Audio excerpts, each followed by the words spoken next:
Hey there, welcome back to my channel, or hello if you're new. My name is Raven, and today we are going to be breaking in my new craft room with a cozy day of sewing and painting. Starting off, I have been trying to get back in a groove with my morning routine. I've been struggling a bit more with actually getting myself to do tasks in the morning. I don't want to get out of bed when I wake up, and when I get myself up, I've been wanting to just go straight to my recliner and crochet or do nothing. I feel the same way at night, but at night Zach is at home to help me nudge in the right direction. But I know myself well enough to know that if I stray too far away from having a routine that includes basic care tasks, my mental health goes downhill really fast. So even though it might be boring, I used my camera to keep myself accountable today and went through most of my routine. Honestly, I did feel better after I had gotten myself ready for the day and tidied a bit. It's pretty annoying because I know that I'll probably feel better after I do the things, but I still have a sense of resistance about doing the things because they just don't sound fun, which is probably a sign that today is exactly what I needed, because after I do the things that I need to do, I plan to spend the whole day just in my crafting area getting to see how I felt about the new setup.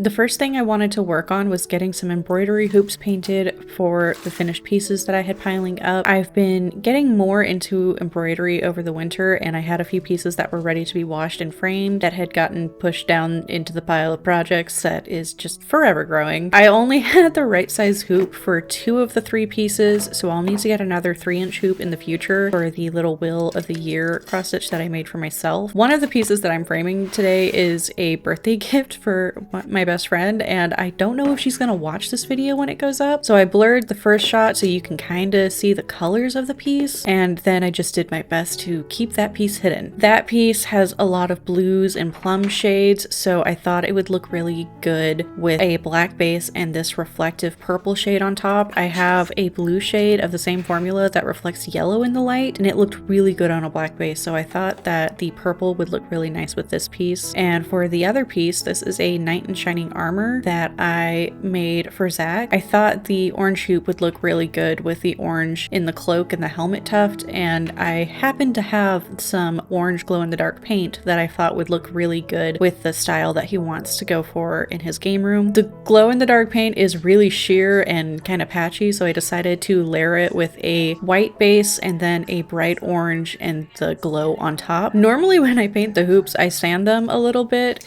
but I completely forgot to do that, which is unfortunate because the 6-inch hoop really needed it, and I didn't notice how bad it was until I actually started painting. But I did remember to tape the metal parts with some painter's tape at the very least, and from there it was just time to relax, listen to ghost hunters, and paint some hoops.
After I set the hoops out to dry, I took a little break to check in on the rabbits and do a bit of crocheting. I'm pretty sure this is the day after or a few days after we had rearranged the room. I was a little nervous about how the rabbits were gonna respond to the furniture being in a different layout. Rabbits can be a little apprehensive to their surroundings changing, and Mischief has gotten really annoyed with me in the past for changing things up. He has just like full on stomped and flipped me off and thrown tantrums because I like moved the desk to a different corner. So this was a big change and I didn't know how it was gonna go, but they both seem to really like the way my office is now. It doesn't have as much open space for them to zoom around, but I think they really like the new hiding opportunities that all of the furniture provides. Mayhem likes to either be under my computer desk or under the brown desk by the air vent, and Mischief tends to bop around the room a little more, and he started getting on the futon with me while I crochet, which is very exciting for me. I really love the mental image of the buns just sitting next to me on the couch, not necessarily touching or cuddling, just sitting next to me, but neither of them really like to get on the furniture very much. Mischief only gets on the couch if no one else is on it, and I think he's just using it to get high enough to see where me or Zach have gone.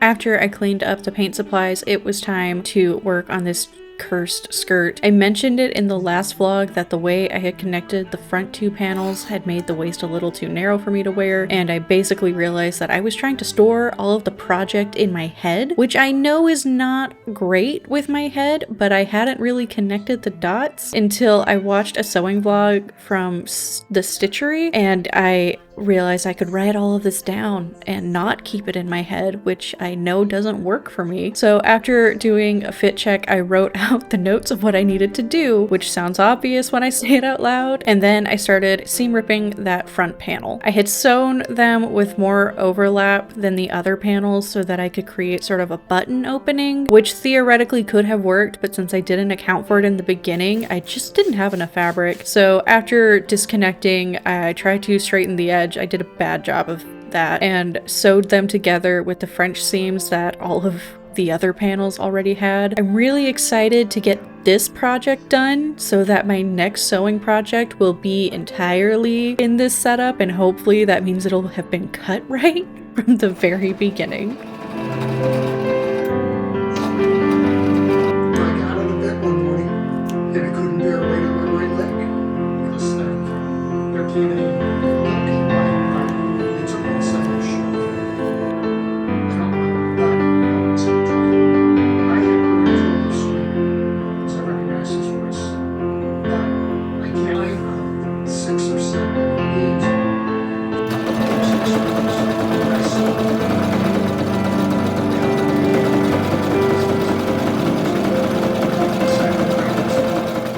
After I reconnected the panels, I cut out the fabric for the waistband. I made the waistband like 6 inches longer so that I could have some overlap and space for buttonholes. And after I had it connected, I decided to call it a day. I had forgotten to set my Pomodoro timers the entire time I was sewing, and I had sewn for almost 3 hours longer than I intended to. So my back was hurting and my brain was very mushy, and I needed to call it a day. I settled in to play Palia for a bit, and then I just sort of went through the rest of the night in a fog. I really pushed past my mental energy limit for the rest of the night. It was a blur.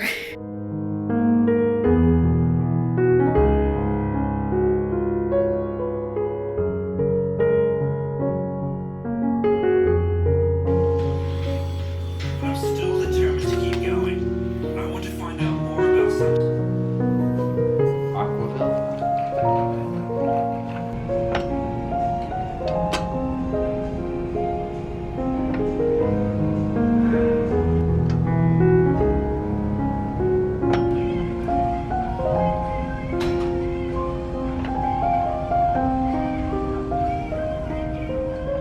Thank you so much for watching. I hope you enjoyed my crafty little day. Please hit subscribe if you would like to see more of my videos in the future. I hope you are having a wonderful day, or that tomorrow is better. I will see you guys in the next one.